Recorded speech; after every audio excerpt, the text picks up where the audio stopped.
सर्वांना माझा नमस्कार. आपला नवी मुंबई महानगरपालिकेचा सिलेबस आला आणि त्याच्यामध्ये जवळपास 60% सिलेबस हा आपला टेक्निकलवरती असणार आहे.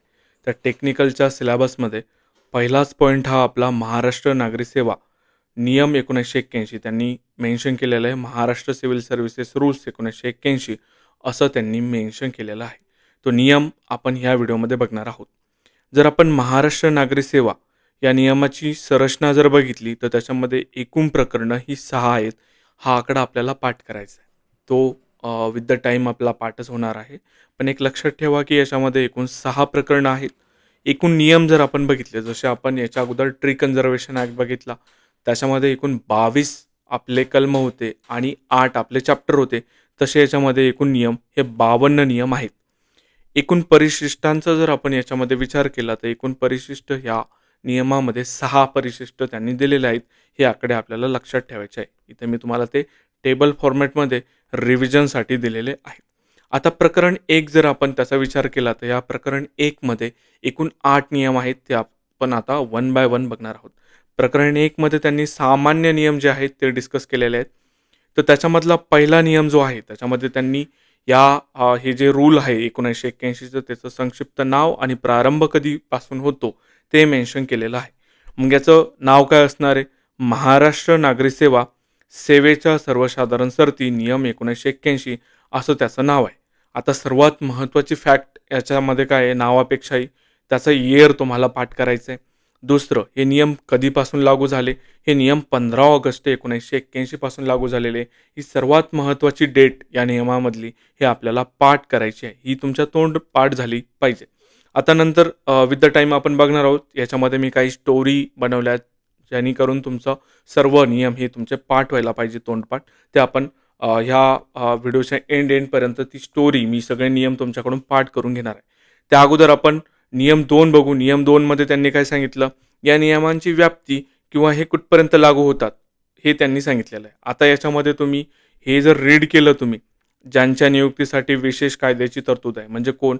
असे सेवा किंवा पद ज्यांच्या नियुक्तीसाठी विशेष कायद्याची तरतूद आहे, ज्यांच्या सेवासर्तीबाबत शासनाशी खास करार झालेला आहे, शासनामार्फत चालवल्या जाणाऱ्या स्थानिक निधीतून वेतन घेणारे कर्मचारी, हे सगळे ह्या नियमांच्या अधीन येतात असं त्यांनी नियम 2 मध्ये सांगितलेलं आहे. आता हे पाठ करायचं का? हे बिलकुल पाठ करू नका. कसं लक्षात ठेवायचं? मी तुम्हाला याच्या अगोदर सुद्धा सांगितलेलं आहे की व्याप्ती ही तुमची ब्रॉड स्वरूपाची असणार आहे. एकच गोष्ट लक्षात ठेवा, जिथं जिथं तुमचं शासन येणार आणि शासनाचा पैसा येणार तिथं तिथं या नियमांची व्याप्ती असणार आहे, हे तुम्ही लक्षात घ्यायचं आहे. आता या नियम 2 अंतर्गतच त्यांनी काही महत्त्वाच्या टिपा दिलेल्या आहे. आता जर तुम्ही बेअर ॲक्ट बघितला तर बेअर ॲक्ट ह्या स्वरूपाचा आहे. खूप टफ त्याची लँग्वेज आहे. मी तुम्हाला पर्सनली ॲडवाईस करेल की ते तुम्ही बेअर ॲक्ट रिफर करू नका. आणि जे आपले YCMAचे म्हणजे यशवंतराव चव्हाण मुक्त विद्यापीठाचे जे बुकलेट आहेत ते खूप जुने आहेत, ते अपडेटेड झाले नाहीत. त्याच्यामध्ये भरपूर फॅक्ट्स हे चुकीचे आहेत, तर त्याच्यामुळे ते सुद्धा रिफर करताना काळजीपूर्वक रिफर करा. तर मला सांगायचं होतं की नियम 2 मध्ये त्यांनी अशा काही नोट दिलेल्या आहेत. त्या नोट आपण आता बघूयात काय काय. पहिली नोट ही आपल्यासाठी महत्त्वाची नाही आहे. टीप नंबर 2 ही आपल्यासाठी महत्त्वाची. त्याच्यामध्ये त्यांनी काय सांगितलं? जे आपले अखिल भारतीय सेवेतील अधिकारी असतात. मग कोण कोण असतं अखिल भारतीय सेवेमध्ये? आपले IAS असतात, IPS अधिकारी असतात आणि अजून एक इंडियन फॉरेस्ट सर्व्हिसचे अधिकारी हे आपले ऑल इंडिया सर्व्हिसमध्ये गणले जातात. मग असे अधिकारी, फॉर एक्झाम्पल आता तुकाराम मुंडे हे खूप गाजलेलं नाव आहे महाराष्ट्रामध्ये. तर ते IAS ऑफिसर आहे, UPSC मधून ते सिलेक्ट झालेले, ते महाराष्ट्रामध्ये कार्यरत आहे. तर त्यांनी काय सांगितलं ह्या टीपमध्ये? तर त्यांना प्रवास भत्ता आणि पूरक भत्ता हे महाराष्ट्राच्या नियमानुसारच मिळतील असं त्यांनी या नियमामध्ये मेन्शन केलेलं आहे. त्यांची नियुक्ती कोणी केली? UPSCने, केंद्र सरकारने नियुक्ती केली. पण त्यांना ट्रॅव्हल अलाउन्स आणि कंपन्सेंटरी अलाउन्स हा कोणत्या नियमानुसार भेटणार आहे? तर महाराष्ट्राच्या नियमानुसारच भेटणार आहे असं त्यांनी या टिपेमध्ये मेन्शन केलेलं आहे. हा नियम कोणता आहे? नियम क्रमांक 2 आहे. पण याच्यामध्ये एक महत्त्वाची बाब कोणती आहे? रजा किंवा पेन्शन हे केंद्राचं असतं. कुणाला? ऑल इंडिया सर्व्हिसेसचे जे अधिकारी असतात. कोण कोण असतात ते?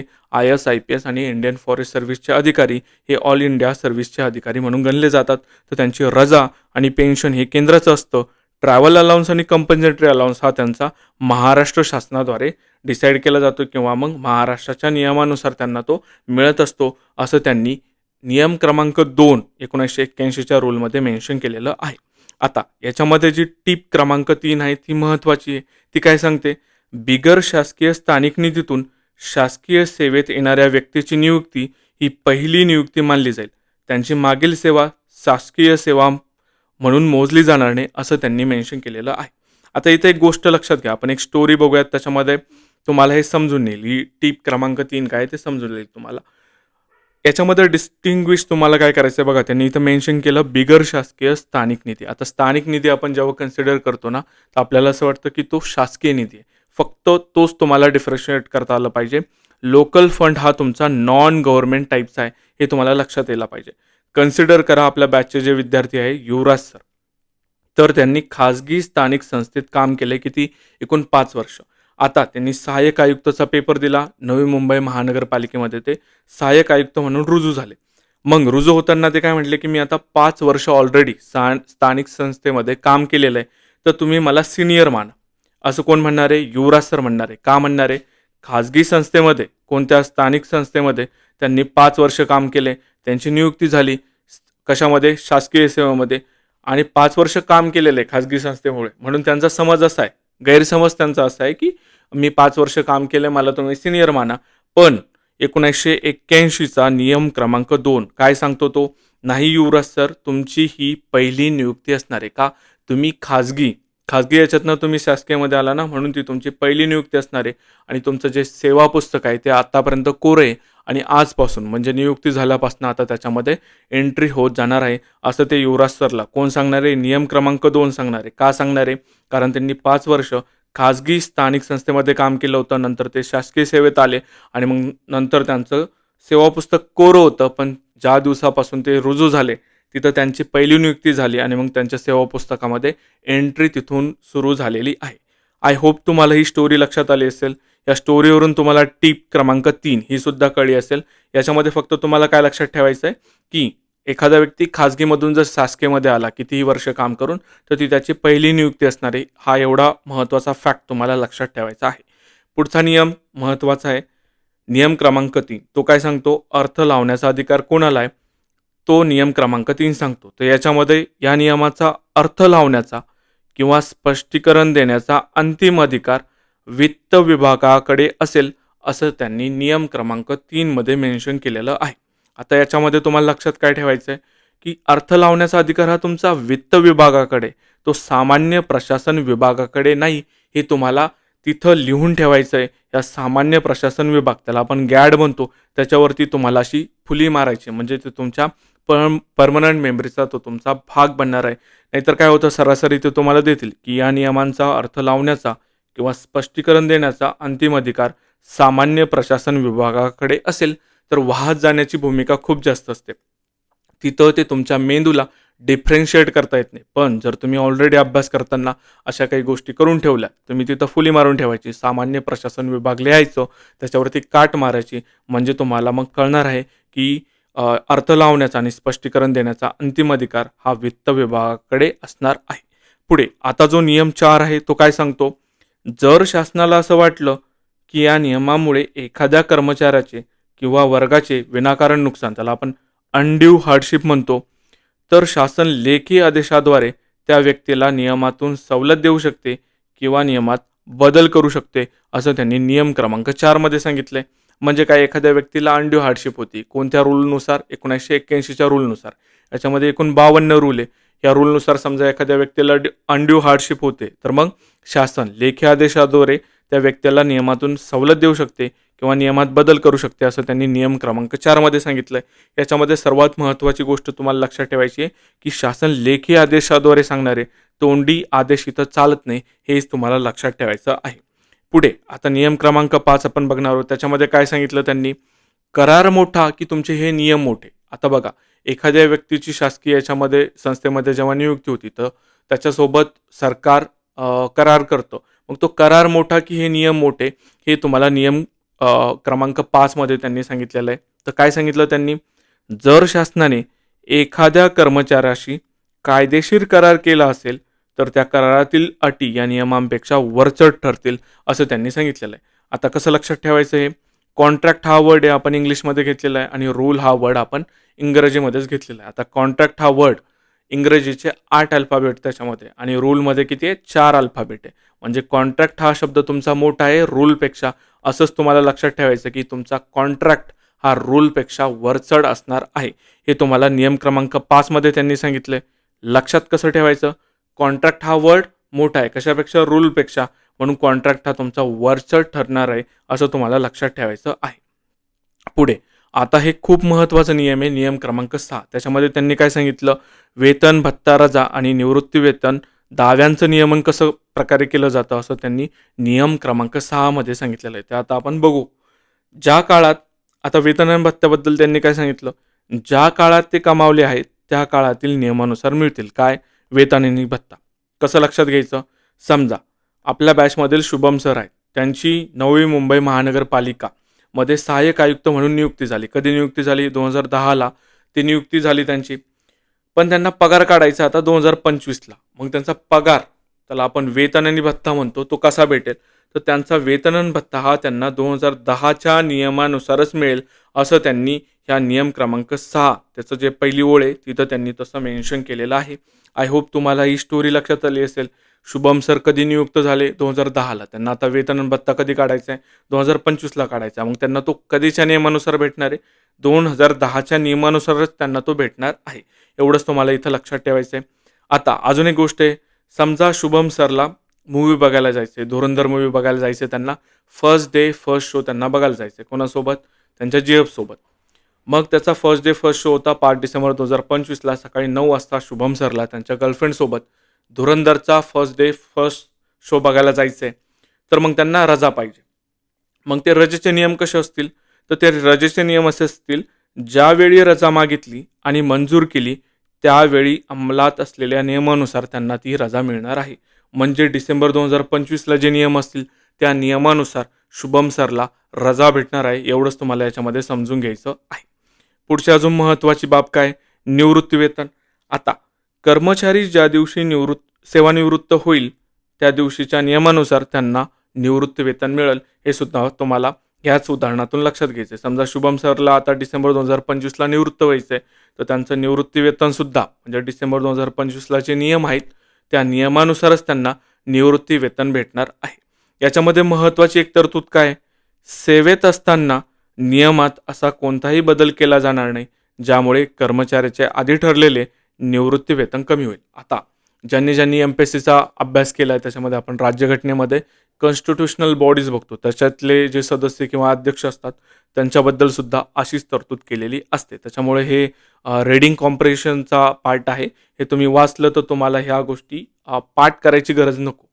म्हणजे तुम्हाला ते समजायला पाहिजे की नाही असे स्टेटमेंट हे सरासरी बरोबरच असतात. आता पुढचा जर नियम आपण बघितला नियम क्रमांक 7 काय सांगतो तो? अधिकारांचा वापर आणि तो अधिकारांचा वापर सोपवणे याबद्दल ते तरतुदी करतं. तर काय सांगितलं त्यांनी? या नियमानुसार कोणतेही अधिकार वापरताना किंवा ते दुसऱ्याला सोपवताना वित्त विभागाचा सल्ला घेणं अनिवार्य आहे असं त्यांनी मेन्शन केलेलं आहे. तर नियम क्रमांक 7 तर काय सांगतं की कोणताही अधिकार वापरताना किंवा तो दुसऱ्याला डेलिगेट करताना सोपवताना वित्त विभागाचा तुम्हाला सल्ला घ्यायचा आहे आणि तो सल्ला अनिवार्य असणार आहे असं त्यांनी मेन्शन केलेलं आहे. आता या प्रकरणामधलं म्हणजे चॅप्टर नंबर 1 मधलं तुमचं शेवटचा नियम आहे 8वा नियम. हा जो नियम आहे तो सवलतीची कारणी लेखा अधिकाऱ्याला कळवणे असं सांगतो. हे नियम तुम्ही करू नका. म्हणजे नियम क्रमांक पाठ करू नका आणि याचं प्रोव्हिजन सुद्धा वाचू नका. वाचू सुद्धा नका. इथं मी फुली मारली आहे. सेम तुमच्या नोट्समध्ये सुद्धा तुम्ही त्याला फुली मारून ठेवायची, काट मारून ठेवायची. का? कारण हा नियम तुमचा प्रशासकीय प्रोटोकॉलचा भाग आहे. ॲज अ विद्यार्थी म्हणून तुम्ही ते पाठ करणं अपेक्षित नाही. जेव्हा तुमच्या डिपार्टमेंटल एक्झाम होता तेव्हा तुम्ही हा नियम करणं अपेक्षित आहे. सध्या तरी हा नियम तुम्ही करणं अपेक्षित नाही. त्याच्यामुळे ते नाही केलं तरी चालेल. आता ह्या नोट्स मी ह्या स्वरूपात बनवलेल्या आहे. आपला एक कोर्ससुद्धा आहे. तर त्या कोर्सबद्दल काही डिटेल्स सांगतो तुम्हाला. कोर्स जर हवा असेल तुम्हाला, टीचिंग जर आवडत असेल किंवा मग तुम्हाला नोट्स आवडल्या असतील तर तुम्ही ह्या टेलिग्राम ID वरती संपर्क साधू शकता. आपल्या कोर्सच्या वैशिष्ट्य काय आहेत त्याच्यामध्ये तुम्हाला नोट्स भेटणार आहे. आता हा जर कायदा बघितला मी तुम्हाला बेर ॲक्ट दाखवला, हा ओरिजिनलवाला आहे. हा बघा इथे 114 पेजेसचा आहे. आणि आपल्या नोट्स जर दाखवल्या तर त्या 41 पेजेसमध्ये संपूर्ण तुमचा हा जो रूल आहे 1981चे ते कव्हर झालेले आहे. याच्यामध्ये तुम्हाला नोट्स भेटतील. मराठी आणि इंग्लिश दोन्ही सेपरेट पी-डी-एफ भेटतील. मराठीच्या आणि इंग्लिशच्या. त्याच्यामध्ये तुमचं कॉम्प्रिहेन्सिव्हली कव्हर असेल. बघा तुम्ही बेअर ॲक्ट उघडून बघा. चॅप्टर क्रमांक 1 बघा आणि त्याच्यामधल्या महत्त्वाच्या तरतुदी मिसिंग झालेल्या आहेत का? असं जर तुम्हाला वाटत असेल तर मग घेऊ नका. पण जर तुम्हाला वाटतंय की नाही हे सोपं जातंय, हे आपल्याला परीक्षेच्या दृष्टीने योग्य आणि दिशादर्शक ठरेल, तर तुम्ही हे आपला कोर्स नक्कीच परचेस करा. कोर्समध्ये अजून काय भेटेल तुम्हाला? प्रॅक्टिस एम-सी-क्यू भेटणार आहे. नंतर तुम्हाला वर्कबुक भेटणार आहे आणि तुम्हाला Google टेस्टसुद्धा भेटणार आहे. आता मी तुम्हाला लेक्चरची सुरुवात होताना सांगितलं होतं की या चॅप्टर क्रमांक 1 मधले तुम्हाला 6 नियम पाठ करायचे. ते नियम कसे पाठ करायचे ते आपण या स्टोरीमध्ये आता जाणून घेणार आहोत. तुम्ही कन्सिडर करा की तुम्ही आता मंत्रालयाची जी बिल्डिंग आहे, की त्या मंत्रालयाच्या बिल्डिंगमध्ये चालले तुमचं काहीतरी काम आहे. काम म्हणजे तुम्ही अधिकारी आहात, सहाय्यक आयुक्त आहात आणि तुम्ही कामाच्या निमित्ताने त्या मंत्रालयाच्या बिल्डिंगमध्ये जाता. तर प्रवेशद्वारावरती तुम्ही कधी एंट्री करताय म्हणजे एंट्री कधी मारताय? तर 15 ऑगस्ट 1981ला तुम्ही मंत्रालयामध्ये जात आहात. प्रवेशद्वारा तुम्ही आत गेले तर तुम्हाला 2 पाट्या दिसताय. पाटी क्रमांक 1, पाटी क्रमांक 2. पाटी क्रमांक 1 वरती तुम्हाला नाव लिहिलेलं आहे. काय ते?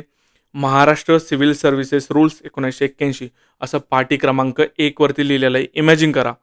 तुमच्या माइंडमध्ये तुमच्या मनामध्ये ते पिक्चर आणा ते, की तुम्ही मंत्रालयामध्ये चाललाय, प्रवेश केलाय 15 ऑगस्ट 1981ला तुम्हाला 2 पाट्या दिसल्या. पहिल्या पाटीवरती तुम्हाला महाराष्ट्र सिव्हिल सर्व्हिसेस रूल्स 1981 असं दिसलंय. दुसऱ्या पाटीवरती तुम्हाला त्यांनी या कायद्यांची, या नियमांची व्याप्ती सांगितलेली. मी तुम्हाला सांगितलं, व्याप्ती कशी लक्षात ठेवायची? ब्रॉड व्याप्ती. जिथं शासन आणि शासनाचा पैसा येणार, तिथं ह्या नियमांची व्याप्ती असणार आहे. तुम्ही 2 पाट्या बघितल्या. एक महाराष्ट्र सिव्हिल सर्व्हिसेस रूल्स 1981. दुसरी पाटी बघितली, त्याच्यावरती व्याप्ती दिलेली होती. नंतर आता प्रवेशद्वार तुम्ही ग्राउंड फ्लोअरला त्या 2 पाट्या बघितल्या. मग नंतर तुम्ही एक मजल्यावरती गेले. पहिल्या मजल्यावरती गेले. पहिल्या मजल्यावरती होता वित्त विभाग. त्या वित्त विभागामध्ये एक माणूस बसलेला होता. त्याचं नाव होतं ब्रह्मदेव आणि हा ब्रह्मदेव 3 तोंडाचा होता. आणि हा ब्रह्मदेव काय करतो? या नियमांचा अर्थ लावतो. कोणत्या नियमांचा? 1981चे जे नियम आहेत, महाराष्ट्र सिव्हिल सर्व्हिसेस रूल्स 1981, त्या नियमांचा अर्थ कोण लावतो? वित्त विभागामधला बसलेला ब्रह्मदेव. ब्रह्मदेव किती तोंडाचा आहे? 3. या 3 वरून तुम्हाला नियम क्रमांक 3 हे पाठ करायचे आणि नियमांचा अर्थ कोण लावणार आहे तुमचं? वित्त विभाग. हे तुम्हाला लक्षात ठेवायचं आहे. वित्त विभागामध्ये अजून एक माणूस बसलेला आहे तुमचा, तर त्याला मी चारा असं म्हणतो. चारा कसं? की तुम्ही आता मंत्रालयात गेले, तुम्हाला भूक तर लागणारच आहे. तुम्ही काही बैल किंवा गाय नाही की तुम्हाला चारा खाऊ घालायला. पण या स्टोरीमध्ये तुम्ही असं लक्षात ठेवा की तुम्हाला एक माणूस आता इथं चारा देणार आहे. चाराचा अर्थ काय? कर्मचाऱ्यांचे हार्डशिप दूर करते. मी तुम्हाला सांगितलं ना, की ह्या नियमामध्ये काही अनड्यू हार्डशिप असू शकते. मग शासन लेखी आदेशाद्वारे नियमात बदल करते किंवा मग त्या नियमामध्ये शिथिलता आणते एखाद्या कर्मचाऱ्यासाठी. ते त्यांनी नियम 4 मध्ये सांगितलेलं आहे. हे आपल्याला या स्टोरीद्वारे लक्षात ठेवायचं आहे. आता पहिल्या मजल्यावरचं तुमचं काम ठरलं. पहिल्या मजल्यावरचं तुम्ही वित्त विभागामध्ये ब्रह्मदेव बघितला आणि चारासुद्धा बघितला. आता त्याच्यानंतर तुम्ही दुसऱ्या मजल्यावरती गेले.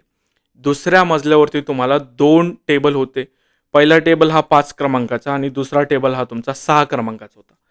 5व्या क्रमांकाचा टेबल तुम्हाला काय सांगतो? तुमचे कॉन्ट्रॅक्ट हे तुमच्या रूलपेक्षा वरचढ आहेत, ते मोठे आहेत, हे तुम्हाला टेबल क्रमांक 5 सांगतो. म्हणजे तुमचा नियम क्रमांक 5 तुम्हाला काय सांगतो? तुमचे कॉन्ट्रॅक्ट हे रूलपेक्षा वरचढ असतील. आणि तुमचा हा टेबल क्रमांक 6, त्या टेबल क्रमांकाच्या समोर तुमची एक लांब लांब रांग लागलेली. कशासाठी? निवृत्ती वेतन घेण्यासाठी लोकांची लांबच लांब रांग लागलेली. कुठे? टेबल क्रमांक 6 समोर. आता तुमचा निवृत्ती वेतन म्हणजे म्हातारपणात निवृत्ती वेतनाला एक सहारा म्हणलं जातं आणि या सहारामध्येच तुमचा 6 दडलेला आहे. हा 6 काय आहे? मग तुमचा नियम क्रमांक 6 आहे आणि ह्या 6 वरूनच तुम्हाला लक्षात ठेवायचं आहे निवृत्ती वेतन. मी काय सांगितलं? म्हातारापणामध्ये तुमचं निवृत्ती वेतन हे तुमचं सहारा आहे आणि त्या सहारामध्येच तुमचा नियम क्रमांक 6 लपलेला आहे. या अनुषंगाने तुम्हाला हे 6 नियम पाठ झाले असतील अशी अपेक्षा करतो. परत एकदा आपण ती स्टोरी रिवाईज करू. प्रवेशद्वार कोणता? मंत्रालयाचा तुम्ही एंट्री मारली 15 ऑगस्ट 1981ला. तुम्हाला 2 पाट्या दिसल्या. Maharashtra civil services rules 1981. दुसरी पाटी जी की त्याच्यावरती व्याप्ती होती, सर्वसमावेशक शासन आणि शासनाचा पैसा. नंतर पहिल्या मजल्यावरती गेले, तिथं वित्त विभाग होता. वित्त विभागामध्ये ब्रह्मदेव बसलेले होते. किती? 3 तोंडाचे. आणि ते ब्रह्मदेव काय करतात? नियमांचा अर्थ लावतात. अजून एक माणूस होता जो की चारा घेऊन उभा होता, जो की कर्मचाऱ्यांचे हार्डशिप दूर करतो. तुम्ही नंतर दुसऱ्या मजल्यावरती गेले, तिथं 2 टेबल होते 5 क्रमांकाचा आणि 6 क्रमांकाचा. 5 क्रमांकाचा टेबल काय सांगतो, म्हणजे तो पंच आहे. तो पंच काय सांगतो, की कॉन्ट्रॅक्ट मोठा आहे रूलपेक्षा. आणि 6 वरून आपण लक्षात ठेवलं, की निवृत्ती वेतन हे तुमचा सहारा आहे आणि या सहारामध्येच तुमचं 6 नियम क्रमांक 6 दडलेलं आहे. हे असे 6चे 6 नियम आणि चॅप्टर क्रमांक 1 आपण 1981च्या रूलचा बघितलेला आहे. जर तुम्हाला आवडलं असेल तर कोर्स घ्या. बाकीचा व्हिडिओ मला जेवढं जमेल जसा टाईम भेटेल तसं मी ते आता अपलोड करत जाणार आहे. बाकी भेटू पुढच्या व्हिडिओमध्ये. तोपर्यंत बाय बाय. थँक